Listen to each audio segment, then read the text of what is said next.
ನಮಸ್ಕಾರ ಫ್ರೆಂಡ್ಸ್, ನಾನು ಶ್ವೇತಾ ರಾಜೇಂದ್ರನ್ ಮಾತಾಡ್ತಾ ಇರೋದು. ಲಕ್ಷ್ಮಿತ ರಾಯರ ಮಗಳು ಕನ್ನಡ ಯೂಟ್ಯೂಬ್ ಚಾನಲ್ಗೆ ತಮ್ಮೆಲ್ಲರಿಗೂ ಆತ್ಮೀಯವಾದ ಸ್ವಾಗತ. ಮುಂಜಾನೆಯ ಶುಭಾಶಯಗಳು ಸ್ನೇಹಿತರೆ. ನಾನಿವತ್ತು ನಿಮಗೆ ವಿಶೇಷವಾಗಿ ನಾಳೆ ದಿನ ಅಂಗಾರಕ ಸಂಕಷ್ಟ ಚತುರ್ಥಿ ಇರೋದ್ರಿಂದ ಪ್ರತಿಯೊಬ್ಬರು ಕೂಡ ನಾವು ಗಣೇಶನ ನಾವು ಪ್ರಾರ್ಥನೆ ಮಾಡಬೇಕಾಗುತ್ತೆ.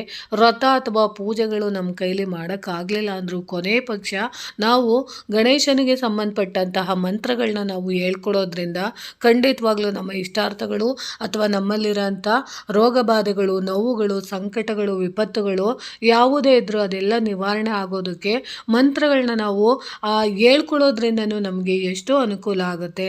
ಯಾಕಂದರೆ ಸ್ನೇಹಿತರೆ, ಮಂತ್ರಕ್ಕೆ ಅಷ್ಟು ಶಕ್ತಿ ಇರುತ್ತೆ. ಅದರಲ್ಲೂ ವಿಶೇಷವಾಗಿ ನಾಳೆ ಬಂದಿರೋಂಥ ಅಂಗಾರಕ ಸಂಕಷ್ಟ ಚತುರ್ಥಿ ದಿನ ನೀವು ನಾಳೆ ದಿನ ಗಣಪತಿಗೆ ಅರ್ಪಣೆ ಮಾಡುವಂಥ ಯಾವುದಾದ್ರೂ ಒಂದು ವಸ್ತುಗಳನ್ನ ನೀವು ಅರ್ಪಣೆ ಮಾಡುವಾಗ, ಹೂವನ್ನು ಅರ್ಪಣೆ ಮಾಡುವಾಗ, ಅಥವಾ ನೀವು ಹಾಲನ್ನು ಅರ್ಪಣೆ ಮಾಡುವಾಗ, ಹಣ್ಣುಗಳನ್ನ ಅರ್ಪಣೆ ಮಾಡುವಾಗ, ಅಥವಾ ಕಡಲೆಕಾಳಿನ ಹಾರನ ಅರ್ಪಣೆ ಮಾಡುವಾಗ, ಅಥವಾ ಬಿಳಿ ಎಕ್ಕದ ಹೂವಿನ ಹಾರನ ಅರ್ಪಣೆ ಮಾಡುವಾಗ, ಗರಿಕೆನ ಅರ್ಪಣೆ ಮಾಡುವಾಗ, ವಸ್ತ್ರಗಳನ್ನ ಅರ್ಪಣೆ ಮಾಡುವಾಗ, ಅಥವಾ ತಮ್ಮ ಮನಸ್ಸಿನ ಬೇಡಿಕೆಗಳು ನಿಮಗೆ ಬೇಗ ಈಡೇರಬೇಕು ಅಂತ ಬಯಸುವಂಥ ಸಂದರ್ಭದಲ್ಲಿ ನೀವು ಬೇಡಿಕೆಗಳನ್ನು ದೇವರಿಗೆ ನೀವು ಅರ್ಪಣೆ ಮಾಡುವಂಥ ಸಂದರ್ಭದಲ್ಲಿ ವಿಶೇಷವಾಗಿ ನೀವು ಈ ಮಂತ್ರಗಳು ಅಲ್ಲಿ ನಿಮಗೆ ಯಾವುದು ಮಂತ್ರ ನಿಮಗೆ ಈಸಿ ಅನಿಸುತ್ತೋ ಆ ಮಂತ್ರನ ನೀವು ಕೊನೆ ಪಕ್ಷ 11 ಸಾರಿ, 21 ಸಾರಿ, 108 ಸಾರಿ ನೀವು ಹೇಳಿ ಗಣಪತಿಗೆ ಅರ್ಪಣೆ ಮಾಡೋದ್ರಿಂದ ವಿಶೇಷವಾದ ಅನುಗ್ರಹನ ನೀವು ಪಡಿಬೋದು.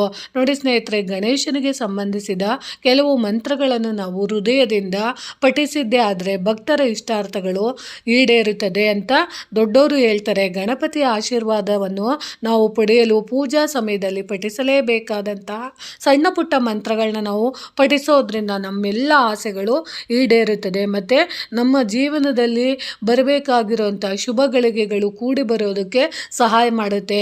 ಅಥವಾ ವ್ಯಾಪಾರ ವಹಿವಾಟುವಿನಲ್ಲಿ ಏನಾದ್ರೂ ನಮಗೆ ಸೋಲು ಅಂದರೆ ನಷ್ಟ ಆಗ್ತಾ ಇದ್ದರೆ ಈ ಮಂತ್ರಗಳನ್ನ ನಾವು ವಿಶೇಷ ದಿನಗಳಲ್ಲಿ ಪಡಿಸೋದ್ರಿಂದ ಲಾಭ ಅನ್ನೋದು ನಮಗೆ ಕೈಗೂಡುತ್ತೆ.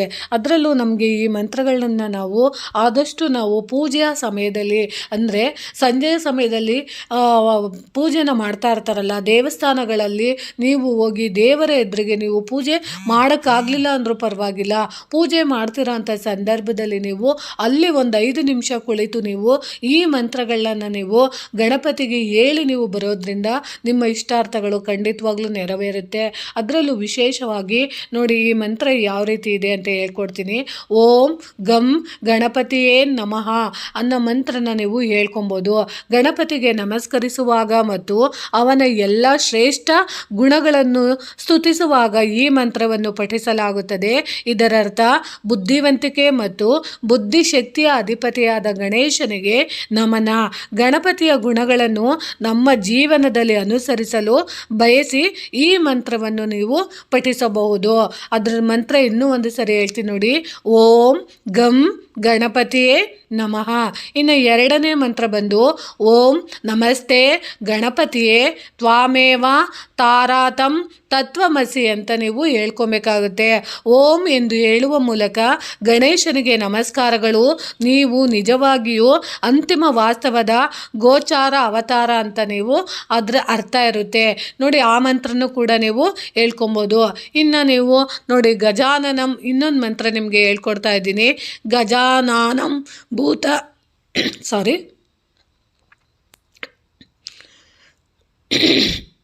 ಗಜಾನನಂ ಭೂತ ಗಂಧಧಿ ಸೇವಿತಂ ಕಪಿತ ಜಂಬೂಫಲ ಚಾರು ಭಕ್ಷಣಂ ಉಮಾಸುತಂ ಶೋಕ ವಿನಾಶಕಾರಕಂ ನಮಾಮಿ ವಿಘ್ನೇಶ್ವರ ಪಾದ ಪಂಕಜಂ. ನೋಡಿ, ಈ ಮಂತ್ರನ ನೀವು ಹೇಳ್ಕೊಳ್ಳೋದ್ರಿಂದ ಎಲ್ಲ ತೊಂದರೆಗಳನ್ನು ನಿವಾರಿಸುವ ಭಗವಾನ್ ವಿಘ್ನೇಶ್ವರನ ಪಾದಕಮಲಗಳಿಗೆ ನಾನು ಗೌರವಪೂರ್ವಕವಾಗಿ ನಮಸ್ಕರಿಸುತ್ತೇನೆ. ಭೂತಗಣಗಳು ಮತ್ತು ಇತರರಿಂದ ಸೇವಿಸಲ್ಪಡುವ ಆನೆಯ ಮುಖವನ್ನು ಹೊಂದಿದ್ದಾನೆ. ಅವನು ತನ್ನ ಭಕ್ತರು ಅರ್ಪಿಸುವ ಕಪಿಟ್ಟ ಅಂದರೆ ಬೇಲದ ಹಣ್ಣು ಮತ್ತು ಜಂಬೂ ನೇರಳೆ ಅಥವಾ ಸೇಬು ರುಚಿಕರವಾದ ಹಣ್ಣುಗಳನ್ನು ಸೇವಿಸುತ್ತಾನೆ. ಪಾರ್ವತಿ ದೇವಿಯ ಪ್ರೀತಿಯ ಮಗ. ಇದರರ್ಥ ದುಃಖಗಳನ್ನು ಹೋಗಲಾಡಿಸುವವನು ಮತ್ತು ಅಡೆತಡೆಗಳನ್ನು ನಾಶ ಮಾಡುವವನು ಎಂದರ್ಥ. ಅದಕ್ಕೋಸ್ಕರ ನಾಳೆ ವಿಶೇಷವಾಗಿ ನೀವು ಗಣಪತಿ ದೇವಸ್ಥಾನಗಳಿಗೆ ಹೋಗುವಂಥ ಸಂದರ್ಭದಲ್ಲಿ ಬರಿಗೈಯಲ್ಲಿ ಯಾವತ್ತೂ ದೇವರ ದರ್ಶನ ಮಾಡಬೇಡಿ. ಅದರಲ್ಲೂ ವಿಶೇಷವಾಗಿ ಗಣೇಶನ ಅನುಗ್ರಹ ನಿಮಗೆ ಪರಿಪೂರ್ಣವಾಗಿ ಆಗಬೇಕು.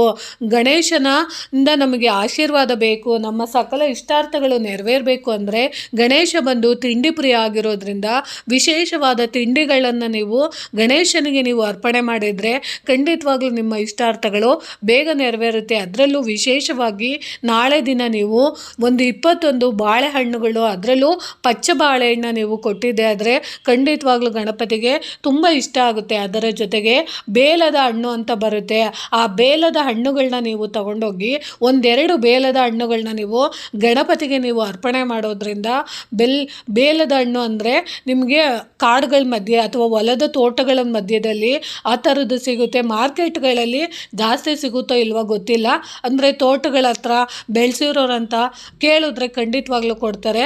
ಅಂತಹ ಬೇಲದ ಹಣ್ಣುಗಳನ್ನ ನೀವು ನಾಳೆ ದಿನ ಗಣಪತಿಗೆ ಕೊಟ್ಟರೆ ತುಂಬನೇ ಪ್ರೀತಿಯಿಂದ ಅದನ್ನು ಸ್ವೀಕರಿಸಿ ಬೇಗ ನಿಮ್ಮ ಇಷ್ಟಾರ್ಥಗಳು ನೆರವೇರುತ್ತೆ. ಅದನ್ನು ನೀವು ನಾಳೆ ಕೊಡ್ಬೋದು. ಅದರಲ್ಲೂ ವಿಶೇಷವಾಗಿ ನಾಳೆ ದಿನ ಜಂಬೂ ನೇರಳೆ ಅಂತ ಸಿಗುತ್ತೆ, ಅಂದರೆ ನೇರಳೆ ಹಣ್ಣು ಅನ್ನೋದನ್ನ ಜಂಬೂ ನೇರಳೆ ಅಂತ ಕರೀತಾರೆ. ಆ ನೇರಳೆ ಹಣ್ಣುಗಳನ್ನ ನೀವು ನಾಳೆ ದಿನ ಗಣೇಶನ ದೇವಸ್ಥಾನಕ್ಕೆ, ಅದರಲ್ಲೂ ಪೂಜಾ ಸಮಯದಲ್ಲಿ ನೀವು ನೈವೇದ್ಯವಾಗಿ ಕೊಟ್ಟಿದ್ದೆ ಆದರೆ ಖಂಡಿತವಾಗ್ಲೂ ನಿಮ್ಮ ಇಷ್ಟಾರ್ಥಗಳು ಬೇಗ ನೆರವೇರುತ್ತೆ ಅಂತ ಹೇಳೋಕ್ಕೆ ಇಷ್ಟಪಡ್ತೀನಿ. ಇನ್ನು ಓಂ ಏಕದಂತಾಯ ವಿದ್ಮಹೆ ವಕ್ರತುಂಡಾಯ ಧೀಮಹಿ ತನ್ನೋ ದಾಂತಿ ಪ್ರಚೋದಯಾತ್. ಈ ಮಂತ್ರ ಕೂಡ ನೀವು ಹೇಳ್ಕೊಬೋದು. ಸರ್ವವ್ಯಾಪಿಯಾದ ಒಂದೇ ಹಲ್ಲಿನ ನಿನ್ನನ್ನು ನಾವು ಪ್ರಾರ್ಥಿಸುತ್ತೇವೆ, ಬುದ್ಧಿ ಮತ್ತು ಜ್ಞಾನವನ್ನು ನೀಡಬೇಕೆಂದು ನಾನು ನಮಸ್ಕರಿಸುತ್ತಿದ್ದೇನೆ ಎಂದು ಹೇಳುವುದು. ಇನ್ನು ನೀವು ಈ ಮಂತ್ರ ಕೂಡ ಹೇಳ್ಕೊಬೋದು. ವಕ್ರತುಂಡ ಮಹಾಕಾಯ ಸೂರ್ಯಕೋಟಿ ಸಮಪ್ರಭ ನಿರ್ವಿಘ್ನಂ ಕುರುಮೇ ದೇವ ಸರ್ವಕಾರ್ಯೇಷು ಸರ್ವದಾ. ನೋಡಿ, ಇನ್ನೂ ಒಂದು ಸರಿ ಹೇಳ್ತೀನಿ. ವಕ್ರತುಂಡ ಮಹಾಕಾಯ ಸೂರ್ಯಕೋಟಿ ಸಮಪ್ರಭ ನಿರ್ವಿಘ್ನಂ ಕುರುಮೇ ದೇವ ಸರ್ವಕಾರ್ಯೇಷು ಸರ್ವದಾ. ತಿರುಚಿದ ಮುಂಡದಿಂದ ವಿಶಾಲವಾದ ದೇಹದಿಂದ 1000 ಸೂರ್ಯನಂತೆ ಪ್ರಕಾಶದಿಂದ ಹೊಳೆಯುತ್ತಿರುವ ನನ್ನೆಲ್ಲ ಚಟುವಟಿಕೆಗಳಲ್ಲಿ ಎಲ್ಲ ಸಮಯದಲ್ಲಿ ನನಗೆ ಗೊಂದಲದಿಂದ ಮುಕ್ತಿ ನೀಡಬೇಕೆಂದು ಈ ಮಂತ್ರವನ್ನು ನೀವು ಹೇಳ್ಕೊಳ್ಳೋದ್ರಿಂದ ನಿಮ್ಮ ಜೀವನದಲ್ಲಿ ಯಾವುದೇ ಸಮಸ್ಯೆಗಳಿಂದ ನೀವು ಆದಷ್ಟು ಬೇಗ ಮುಕ್ತಿನ ನೀವು ಹೊಂದಬಹುದು. ಇನ್ನೂ ಒಂದು ಮಂತ್ರನ ನಾನು ನಿಮಗೆ ತಿಳಿಸ್ಕೊಡ್ತಾ ಇದ್ದೀನಿ. ಓಂ ಶ್ರೀಂ ಹ್ರೀಂ ಕ್ಲೀಂ ಗ್ಲೌಂ ಗಾಂ ಗಣಪತಿಯೇ ವರದ ಸರ್ವಜನಂ ಮೇ ವಸಮಾನಾಯ ಸ್ವಾಹ. ಈ ಮಂತ್ರನೂ ಕೂಡ ನೀವು ಹೇಳ್ಕೊಬೋದು. ನೋಡಿ, ಅಂದರೆ ಸಮೃದ್ಧಿಯನ್ನು ದಯಪಾಲಿಸುವ ಮತ್ತು ಸಕಲ ಜೀವಿಗಳನ್ನು ರಕ್ಷಿಸುವ ಭಗವಾನ್ ಗಣೇಶನಿಗೆ ನಾನು ನಮಸ್ಕರಿಸುತ್ತೇನೆ ಅಂತ ನಾವು ಪ್ರಾರ್ಥನೆ ಮಾಡಿಕೊಂಡು ನಾವು ಹೇಳ್ಕೊಳ್ಳೋದ್ರಿಂದ ಖಂಡಿತವಾಗ್ಲೂ ನಮ್ಮ ಯಾವುದೇ ಒಂದು ರೋಗ ಬಾಧೆಗಳಿರ್ಬೋದು, ಯಾವುದೇ ಒಂದು ಶತ್ರುವಿನ ಸಮಸ್ಯೆ ಇರ್ಬೋದು, ಅದೆಲ್ಲ ಖಂಡಿತವಾಗ್ಲೂ ಬೇಗ ನಿವಾರಣೆ ಆಗುತ್ತೆ. ನೋಡಿ, ಗಣೇಶನ ಮಂತ್ರಗಳನ್ನು ನಾವು ಪಠಿಸುವುದರಿಂದ ಒಬ್ಬರ ಏಳಿಗೆಗೆ ಅಡ್ಡಿಯಾಗುವ ಪ್ರತಿಯೊಂದು ಅಡೆತಡೆಗಳು ದೂರವಾಗುತ್ತವೆ ಮತ್ತು ಸಂಪತ್ತು, ಜ್ಞಾನ, ಅದೃಷ್ಟ, ಸಮೃದ್ಧಿ ಎಲ್ಲ ಪ್ರಯತ್ನಗಳಲ್ಲಿಯೂ ಯಶಸ್ವಿಗೆ ನಿಮಗೆ ಸಹಾಯ ಮಾಡಲು ಈ ಮಂತ್ರಗಳನ್ನು ನಾವು ಕೊನೆ ಪಕ್ಷ 11 ಬಾರಿ, 21 ಬಾರಿ, 108 ಬಾರಿ ನಾವು ಹೇಳಿಕೊಳ್ಳಬಹುದು. ಈ ಮಂತ್ರಗಳನ್ನು ಪಠಿಸುವುದರಿಂದ ನಮಗೆ ವಿನಯ, ಪುಣ್ಯ ಮತ್ತು ಉನ್ನತವಾದ ಜ್ಞಾನ ಕೂಡ ದೊರೆಯುತ್ತದೆ. ಯಾವುದೇ ಕೆಲಸವನ್ನು ನಾವು ಪ್ರಾರಂಭಿಸುವಂತಹ ಮೊದಲು ಜೀವನದಿಂದ ಎಲ್ಲ ನಕಾರಾತ್ಮಕತೆಯನ್ನು ತೆಗೆದುಹಾಕುತ್ತದೆ. ಮಂತ್ರಗಳನ್ನು ನಾವು ಪಠಿಸೋದ್ರಿಂದ ಎಲ್ಲ ಹೊಸ ಉದ್ಯಮಗಳಲ್ಲಿ ಯಶಸ್ಸು ಸಿಗುತ್ತದೆ. ಭಕ್ತಿ ಮತ್ತು ಧನಾತ್ಮಕ ಶಕ್ತಿಯನ್ನು ಕೂಡ ಹೆಚ್ಚಿಸುತ್ತದೆ. ಈ ಮಂತ್ರಗಳನ್ನು ಪಠಿಸುವುದರಿಂದ ಯಾವುದೇ ರೀತಿಯ ಕಾಯಿಲೆಗಳಿರ್ಬೋದು, ಮಾನಸಿಕವಾದ ಒತ್ತಡಗಳಿರ್ಬೋದು ಅಥವಾ ಆತಂಕಗಳನ್ನು ನಿವಾರಿಸುವಂತಹ ಶಕ್ತಿ ನಮ್ಮ ಈ ಗಣಪತಿ ದೇವರ ಮಂತ್ರಗಳಿಗೆ ಅದ್ಭುತವಾದ ಶಕ್ತಿ ಇರುತ್ತೆ. ಅಂಥದ್ದನ್ನು ನಾವು ಖಂಡಿತವಾಗ್ಲೂ ನಾಳೆ ದಿನ ಹೇಳ್ಕೊಬೋದು. ನಿಮಗೆ ಇಷ್ಟು ಮಂತ್ರಗಳಲ್ಲಿ ಯಾವುದು ನಿಮಗೆ ಈಸಿಯಾಗಿ ಹೇಳ್ಕೊಬೇಕು ಅಂತ ಅನಿಸುತ್ತೋ ಅದನ್ನು ಖಂಡಿತವಾಗ್ಲೂ ನಾಳೆ ದಿನ ನೀವು ಹೇಳ್ಕೊಳ್ಳಿ, ಮಕ್ಕಳುಗಳ ಕೈಯಲ್ಲೂ ಹೇಳ್ಸಿಸಿ ಅಂತ ಹೇಳೋಕ್ಕೆ ಇಷ್ಟಪಡ್ತೀನಿ ಸ್ನೇಹಿತರೆ.